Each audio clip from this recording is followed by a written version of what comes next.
Hello mga kamitsu, so welcome back to my YouTube channel.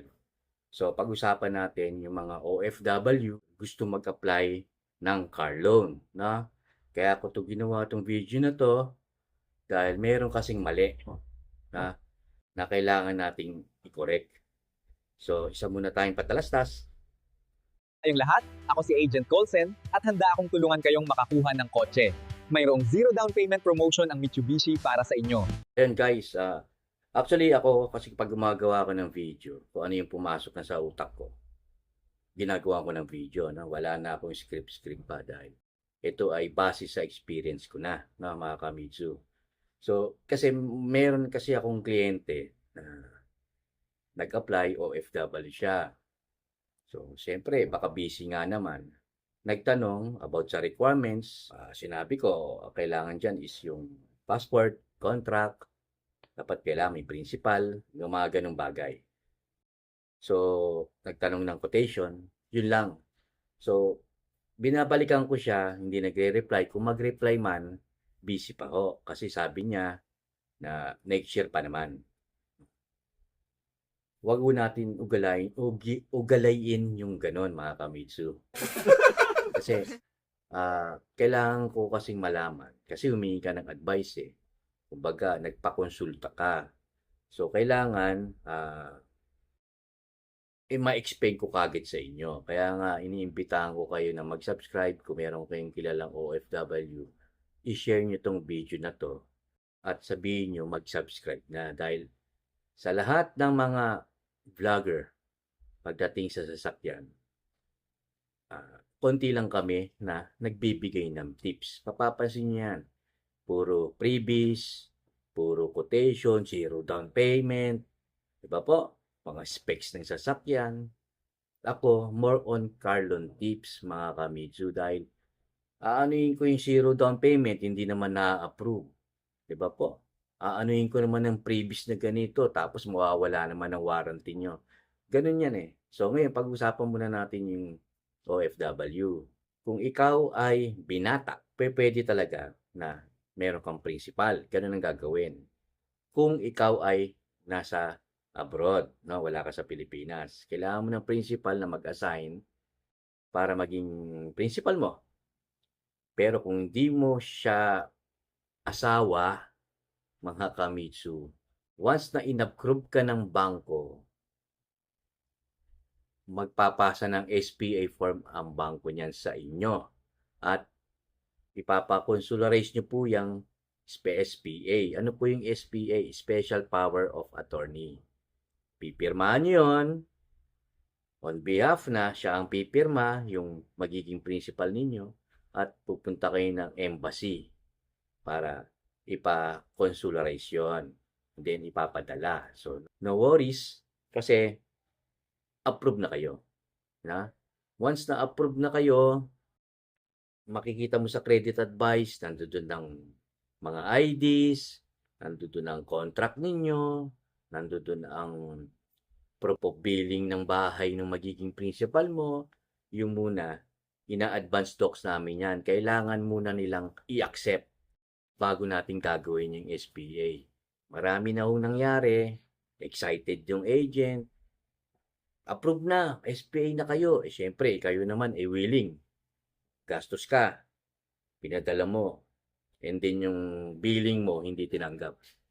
May ganyang nangyari. Nabawian pa. Di sayang lang yung ano nyo.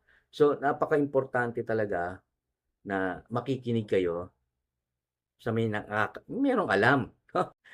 Ganun yun eh. Kasi sasayang lang yung mga approval.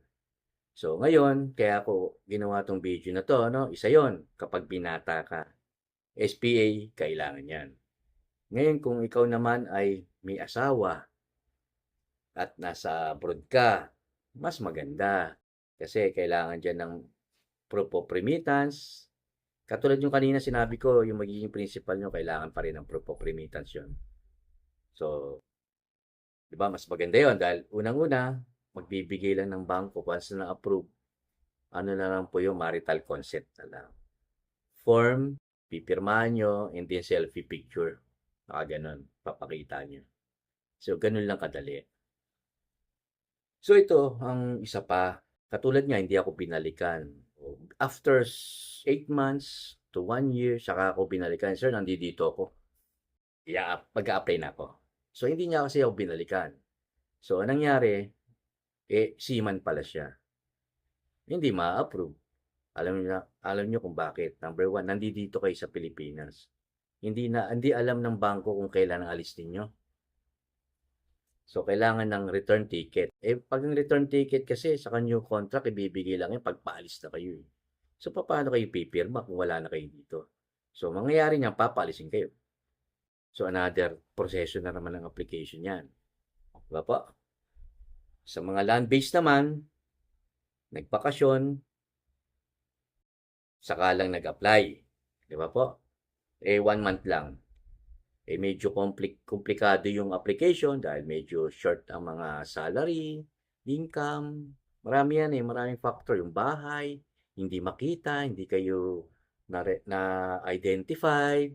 Tumagal lang application, na-approve, tapos 3 days na lang, uwi na kayo sa ibang bansa.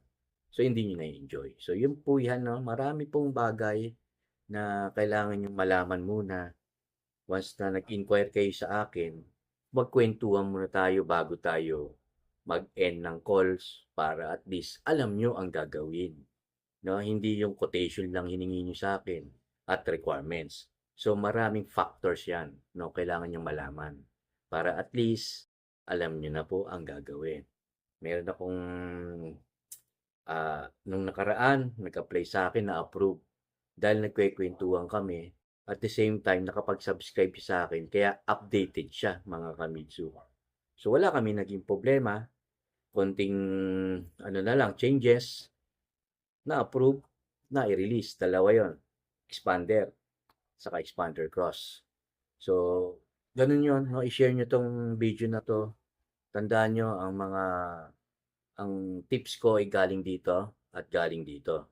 Yan po yung kasi yan experience ko. So, ma-approve. So, regarding sa CMAP, marami akong ganyan. Na-approve pa rin yan. Mga nagsoli ng sasakyan, na-approve pa rin yan. No? Depende yan sa bangko at kung sinong bangko. Ganun yan mga kamitsu. G4, walang na-approve. Konti lang. So, ano ang dahilan? Nandiyan dyan yung messenger ko. I-click nyo lang yan para mag-usap tayo kung G4 yung ina-applyan ninyo. So, meron akong approval. I-release ko next week. L300. So, kailangan, hindi ka ma-approve kung L300 ka tapos empleyado ka. Diba? Yun yun. So, ibabalik ko ulit sa OFW. Ang plano pala, iniisip ng bangko, baka kasi hindi na bumalik yan. Diba po? Ganun yan mas lalo pag seaman ka, wala kang contract pa. At hindi nila yan ina-aprobahan kagad.